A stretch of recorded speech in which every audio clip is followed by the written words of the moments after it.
Welcome, ladies and gentlemen, boys and girls, children of all ages. I am Johnny Talk Sports, here to provide you with another great college football podcast. We're going to start off with the Week 10 recap, look at the playoff picture, and make some Week 11 predictions. So, the first weekend of college football in November, the favorite time of the year amongst college football fans, where everything starts to break loose. Teams end up beating teams that have everything to lose, while teams that can pull off these massive upsets got nothing to lose. And we saw a perfect example of that Saturday afternoon. And guess where I have to start off with this crazy week? Mississippi State upset number 4 Texas A&M. Now there was a bunch of controversy about how Texas A&M didn't deserve to be a top 4 team, and the committee was a bunch of idiots for putting Washington at number 5. And obviously Mississippi State made that committee look like idiots just within 2 plays of the game. I mean, it may have been 35-28, but if you had watched the game like I did, you would know that 2 of Mississippi State's touchdowns were on one-play drives, including the first play of the game, a 75-yard run by Nick Fitzgerald. I mean, he's a really talented quarterback. And to think that Mississippi State has lost their running quarterback in Dak Prescott, but in comes Nick Fitzgerald. So Mississippi State's going to have a good team next year, led by Nick Fitzgerald. But anyway, things just did not go right for Texas in this game. I mean, Trevor Knight went down in the second quarter. Myles Garrett went down in the third quarter. And we already have players banged up. I mean, Myles Garrett wasn't even at 100% probably, I'm willing to bet. And Trevor Knight, he went down. I mean, he was in street clothes in a sling, so he's probably at least out for the next 3 games. He'll probably be able to return for the bowl game, depending on if he really wants to play the bowl game. But Texans' playoff shot is not out yet. Sure, it could be dashed a little bit, but they are still in it.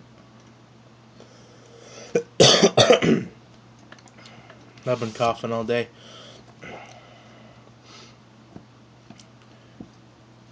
The next team that lost... Actually, let's just do this.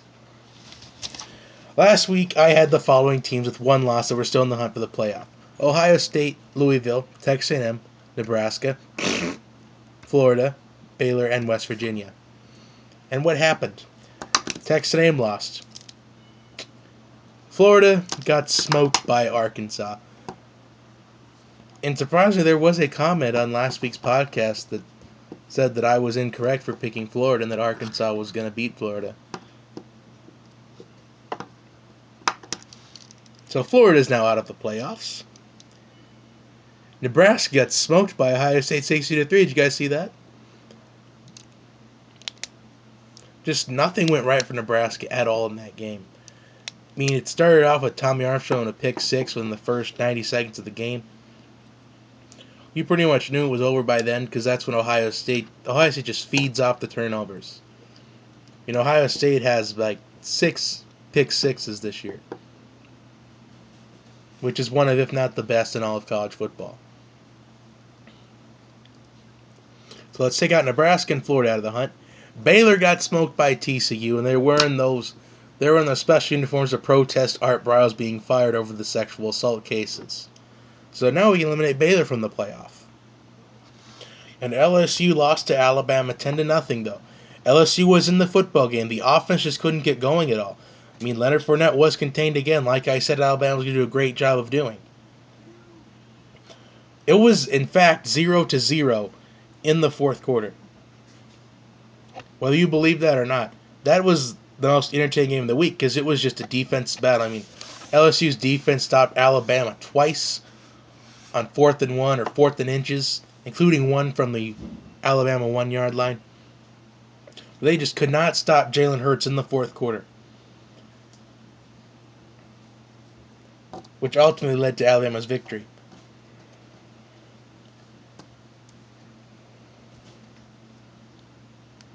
Now the question is, can LSU maybe spoil somebody else's chances of going to the playoff? They played Texas A&M on Thanksgiving night.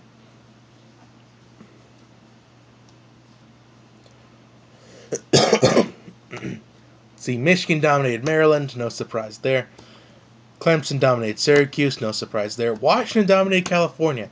Now, I said Cal would have to have their offense to stay alive in the game, but they kind of had momentum in the game. I mean, there was a safety that got reviewed and it was called back.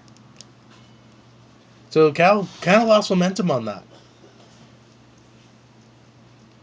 I mean, basically what really killed the momentum was after that, they had great field position, probably from inside the Washington 40-yard line, they'd settle for a field goal. So that's what really killed that momentum. As I said, Jake Browning is a really good quarterback. Right now, it looks like it's coming down to him and Lamar Jackson for the Heisman Trophy. But we'll see what happens. As I said, don't really count Washington in this quite yet, because there's still a long way to go.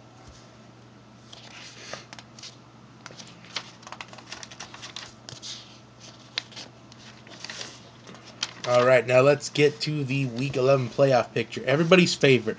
My favorite thing to talk about the last 2 weeks. Now, of course, we have the unbeatens. 1, Alabama, representing the SEC. 2, Clemson, the ACC. 3, Michigan, the Big Ten. And 4, Washington, the Pac-12. And, of course, we have Western Michigan, that is representing a group of 5, whose chance of making the playoffs are kind of slim to none. However, they are 14th overall in the AP poll.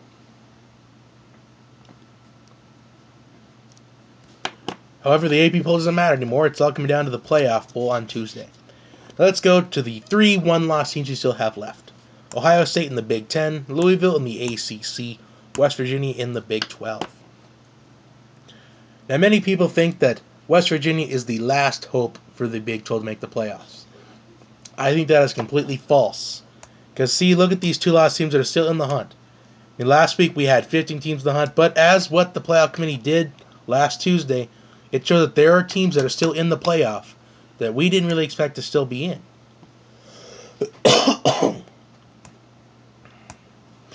We got Wisconsin representing the Big Ten with those 7-point losses to Michigan and Ohio State, who are in the top 5.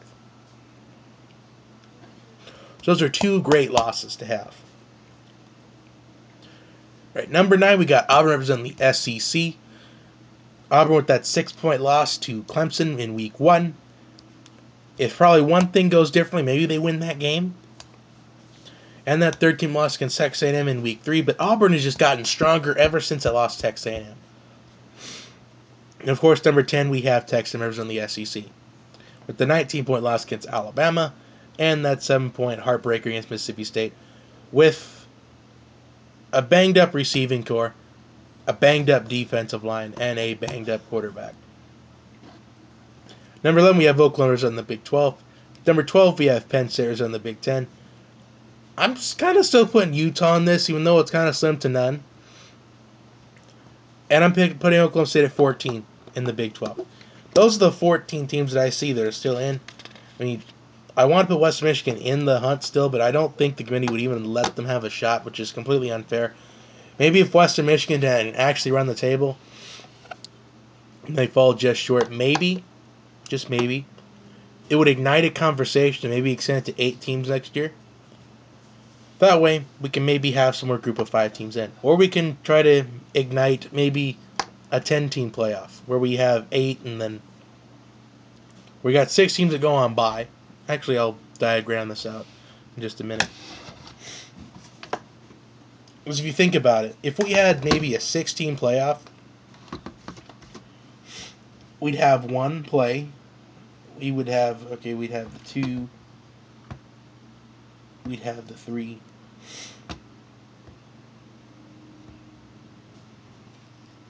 So we'd have the number 1 team, number 2 team, number 3 team, number 4 team on byes.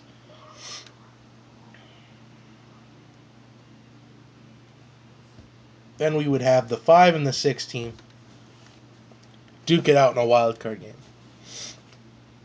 And then whoever wins between that will play the 4th team. So it's basically your second wild card game. Or something like that. Or we could have an 8-team playoff. Although some think that anything more than 8 would be too much.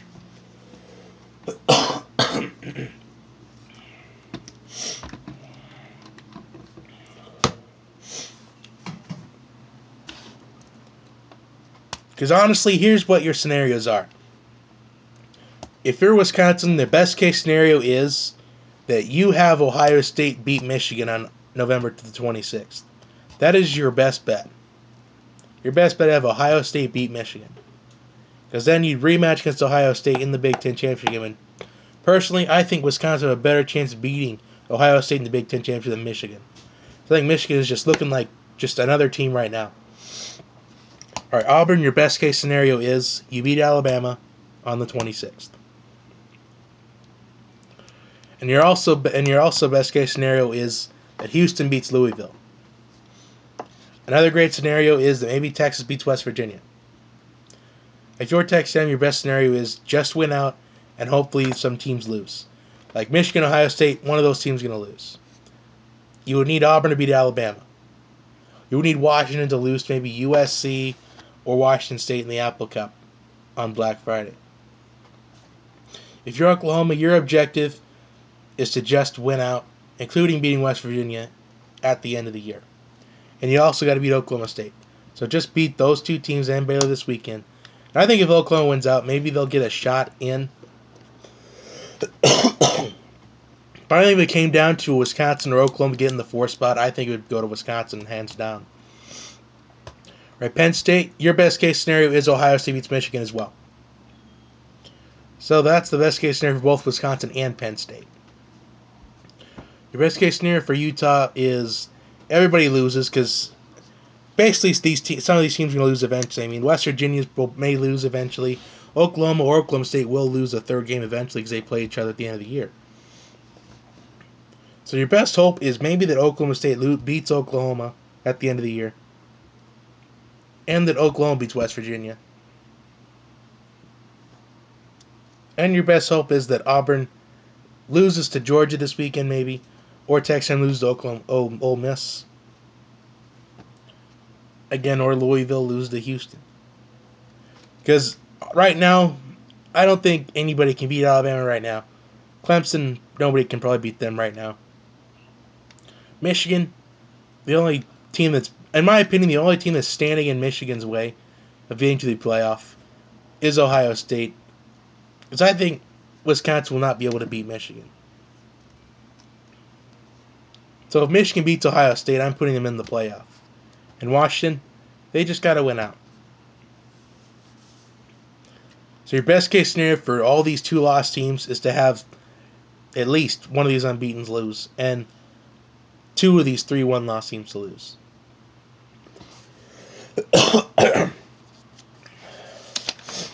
Let's get to everybody's favorite, the Week 11 college football predictions. Now I'm going to try to get through this fast. All right, Kentucky and Tennessee. Now, there was a thing that if Kentucky would have beaten Georgia last week, but they lost in a heartbreaking last-second field goal, they would be in first place of the SEC East and they control their own destiny. But I'm picking Tennessee to win this game. I think it's going to be a really hard-fought competitive game. I mean, I'd like to see Kentucky win because I like to go for the underdog sometimes. But I just think that Tennessee, they just need something to prove. They got to salvage their season somehow. I think they're going to do that. I think Tennessee's only going to win by 3 points. I think Kentucky is going to make this a game for Tennessee. I think we could see a low-scoring game. All right, Ole Miss and Texas A&M. This is kind of a huge matchup. Although it was announced today that Chad Kelly is out for the season with a torn ACL. And we don't know if Trevor Knight's going to play yet this week or Myles Garrett. So we'll have to see. But I think Ole Miss will still win this game. I just think that just the running game for Ole Miss, it's just going to be hard for Texas to stop. I mean, we saw that last week against Mississippi State. It was just a miserable thing to watch for me being a Texas A&M fan. All right, next, Auburn versus Georgia. I'm picking Auburn to win this one, although I think Georgia has the ability to win this game. I think this game will be close to what the experts think. I think Auburn's going to just squeak by in this one. I'm going for like a 3-point victory. All right, West Virginia and Texas, an interesting match in the Big 12. I'm picking West Virginia to win this one, although Texas has the potential to pull off this upset. Don't doubt Texas. They upset Notre Dame in Week 1. They upset Baylor 2 weeks ago. So don't count out Texas just yet. Don't count out those horns. But I just think West Virginia is looking really strong. I think they have something to prove. All right, LSU and Arkansas. Interesting match from the SEC. But I'm picking Arkansas to win this one. I just think LSU is looking a little bit depleted after that abysmal performance in the fourth quarter, especially last week against Alabama. I just think Arkansas is going to come ready to play. I mean, Brett Bielema had coached that team that it's time to earn their manhood, and I think they're starting to get that. As they're kind of like Tennessee, kind of trying to salvage their season as much as they can. So I got Arkansas to get a big win at home. USC versus Washington. Does USC have the potential in this game? Yes. But do I think they will? Not really. I think it's all about Jake Browning. It's all about that running game of Gaskin and their defense led by Baker. And, of course, John Ross, the wide receiver, who I had going in the first round of my mock draft. If you haven't seen, I'll put the link in the description box below. I think Washington's going to win this by at least 17 points. I see USC maybe getting some momentum early, but I think it's going to kind of like what we saw from Oregon a couple years ago. Like back when they had Darren Thomas and like Jeff Mayle and that nasty running game. I think it's going to be like where we see Washington get off to a slow start, then they just pick it up and they start to win by 17 and 21. I'm going to take Washington to win huge. California, Washington State. I'm picking Washington. I just think that Washington is a really underrated team. I think they've recovered from that Week 1 loss, especially that horrible 0-2 start. I think Washington State is looking for something to prove, and they look like they could be a team that could stop these Huskies from making the playoff. But we will see when we get there. Michigan versus Iowa. I mean, I had said last week that this could be a track game for Michigan, but after what I saw out of Iowa against Penn State, I think I have to reconsider. Iowa had an abysmal 41-7 loss against Penn State. Because I envisioned this being a trap game, but I just think that with the lack of defense that Iowa has had this year, I just think Wilton Spayton, these Michigan wide receivers led by Darba, Chesson, even Jake Butt, I think they're going to have a field day. I bet you Michigan win by at least 14. Sorry, guys, November. All right, finally, the game of the week, Baylor versus Oklahoma. Baylor trying to come off the embarrassing losses against TCU, and Oklahoma trying to keep their playoff hopes alive. And I'm going with Oklahoma to keep their playoff hopes alive. I just think Baker Mayfield and D.D. Westbrook, I think it's going to be a huge combination. D.D. Westbrook's really picking it up this year. And I like Oklahoma to get a huge W, keep their playoff hopes alive. Well, that is going to do it for your Week 11 college football predictions, the Week 10 recap, and the playoff picture. Please like and share the channel. I do apologize. I haven't really felt the strongest the last couple of days. But I tried to hang in there because I'm so dedicated to doing this for you guys. Alright, subscribe to the channel. I'm close to 500. We're kind of at a standstill right now, but I think that's okay. We're not in panic mode yet. As long as we get to the 500 subscribers, then we can focus on the next goal. Also, follow me on Twitter at JBTalkSports. If you want my personal one, just DM me on the sports Twitter account one. Alright, that's it. Have a good day, everybody. I will see you next time. The next video I will do is the college basketball preview because that starts Friday. The second best sport in the world. Have a good day, everybody. I'll see you next time.